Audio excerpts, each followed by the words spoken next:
રાજ્યની તમામ 26 બેઠકો માટે મતદાન શરૂ થયું છે ત્યારે જામનગર ભાજપના ઉમેદવાર પૂનમબેન માડમે પણ પોતાના મતાધિકારનો ઉપયોગ કરી મતદાન કર્યું હતું તો જામખંભાળિયાના ધારાસભ્ય અને કોંગ્રેસના દિગ્ગજ નેતા વિક્રમભાઈ માડમે સહપરિવાર સાથે મતદાન કર્યું હતું।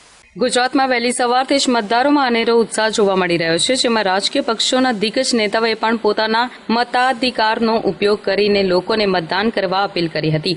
જે અંતર્ગત જામનગર ભાજપના ઉમેદવાર પૂનમ માડમે પણ વહેલી સવારથી મતદાન કર્યું હતું। સાથે જ તેમના દ્વારા વિજયનો વિશ્વાસ વ્યક્ત કરવામાં આવ્યો હતો અને લોકોને વધુમાં વધુ મતદાન કરવા માટે અપીલ પણ કરાઈ હતી। તો બીજી બાજુ જામખંભાળિયાના ધારાસભ્ય અને કોંગ્રેસના દિગ્ગજ નેતા વિક્રમભાઈ માડમે પણ સહપરિવાર સાથે મતદાન કર્યું હતું। આ સાથે જ તેમણે જામનગર ગ્રામ્યની પેટા ચૂંટણી તેમજ જામનગર લોકસભામાં કોંગ્રેસ પાર્ટીનો વિજય નિશ્ચિત છે તેમ જણાવ્યું હતું। આજરોજ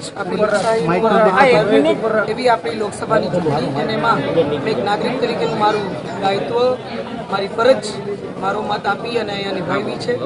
ત્યારે હું હૃદયપૂર્વક આપ સૌ નાગરિકોને અપીલ કરું છું કે આપણે સૌને આપણા અધિકારો મળી રહે, આપણા સપનાનું ભારતનું નિર્માણ થાય, એક શ્રેષ્ઠ મજબૂત રાષ્ટ્રનું નિર્માણ થાય અને એના પાયામાં પ્રથમ નાગરિક તરીકેની આપણી સૌની કોઈ ફરજ હોય, એનું પહેલું પગથિયું એ દિશામાં હોય તો એ મતદાન છે। અને હું આપ સૌ મતદાતાઓને, સર્વે આદરણીય નાગરિકોને અપીલ કરું છું કે આપણે સમગ્ર સંસદીય ક્ષેત્રમાં કોઈ પણ વાદ વિવાદ, કોઈ પણ વિખવાદ, કોઈ પણ ભ્રમાક પ્રચારોમાં ના આવે અને મોટી સંખ્યામાં આપ સૌ બહાર આવો। આપણું આ મહાપર્વ એક ઉત્સવરૂપી આપણે મતદાન કર્યું અને નાગરિક તરીકેનું આપણું દાયિત્વ નિભાવ્યું અને ચોક્કસ આપણો મત આજે 6 વાગ્યા પહેલાં આપણે મતદાન કરીએ, આપણો મત પડે એ પ્રકારે આપણી ભાગીદારી આજે આપણા લોકશાહીના મહાપર્વમાં હોય, એક નાગરિક તરીકેની આ દેશના નિર્માણમાં હોય એવી હૃદયપૂર્વકની હું આપ સૌને અપીલ કરું છું।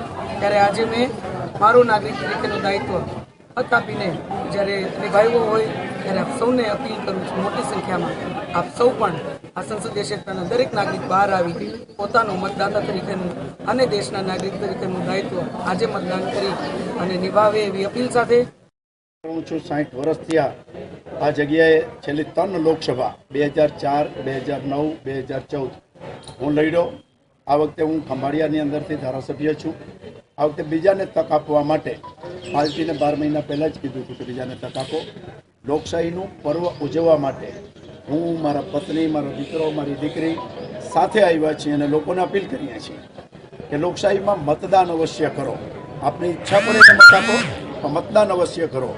લોકશાહીના આ દીપકને પ્રજ્વલિત રાખવા માટે મતદાન એ જરૂરી છે।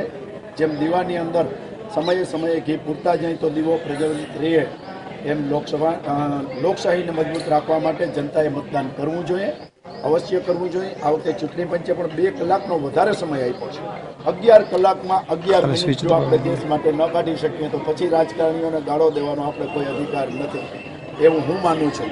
અને હું ઈચ્છું છું કે વધુમાં વધુ મતદાન થાય, લોકશાહી જીવંત રહે, લોકશાહી મજબૂત થાય અને એ પર્વને ઉજવવા માટે મારા ફેમિલીની સાથે હું પોતે પણ અત્યારે મતદાન કરવા માટે આવ્યો છું। સવારે 7 વાગ્યાથી મારી જવાબદારીઓ છે, હું મારી જવાબદારીઓ નિભાવું છું, પણ ફેમિલી થોડું મોડું તૈયાર થાય, આ બધી હરિયાપટ્ટી ન હોય એટલે મેં 10 વાગે નક્કી કર્યું હતું કે મતદાન કરીશ। આપ સૌ મીડિયાના મિત્રોનો હું આભાર માનું છું કે આપ મને પ્રેમ, ઇજ્જત આપી અને મારું આ કવરેજ, મારી આ અપીલ જનતા સુધી પહોંચાડી। ફરીને જનતાને એકવાર અપીલ કરું છું, આ સાંભળીને પણ હજી 10 વાગ્યા છે, હજી આપની પાસે 8 કલાક જેવો સમય છે। આપ અવશ્ય મતદાન કરી અને આ દેશની લોકશાહીને મજબૂત કરો। ચોક્કસ લોકો અત્યારે કોંગ્રેસને મત દેવા માટે થનગની રહ્યા છે અને શું કામે થનગની રહ્યા છે જુઓ। 2004 ને 9 હું જીતો હતો, મેં આટલું કામ કર્યા પછી એક મોદી નામનું પ્રચંડ વાવાઝોડું, લોકોને એટલી બધી અપેક્ષા હતી, એટલા વાયદા હતા અને વાયદાની અંદર મોદી સાહેબને મત આપ્યા અને હું હારી પણ ગયો।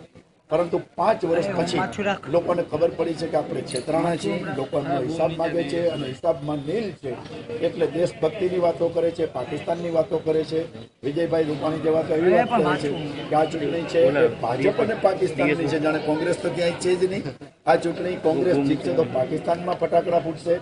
આવી વાહિયાત વાત જ્યારે ગુજરાતના મુખ્યમંત્રી કરતા હોય ત્યારે હાસ્યાસ્પદ લાગે। એમને એમના કામ ગણાવવા જોઈએ, એમની સિદ્ધિઓ ગણાવવી જોઈએ અને એ રીતે મત માગવા જોઈએ। કોંગ્રેસ જીતે તો પાકિસ્તાનમાં ફટાકડા કેવી રીતે ફૂટે હું નથી સમજી શકતો।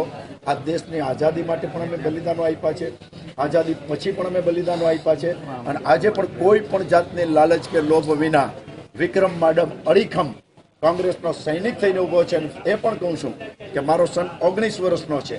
ઘણા લોકો એમ કહે છે કે આ છેલ્લી ચૂંટણી છે, આ ચૂંટણી હારી ગયા પછી કોંગ્રેસની દુકાન બંધ થઈ જશે. આ દુકાન નથી, આ સેવાનું માધ્યમ છે.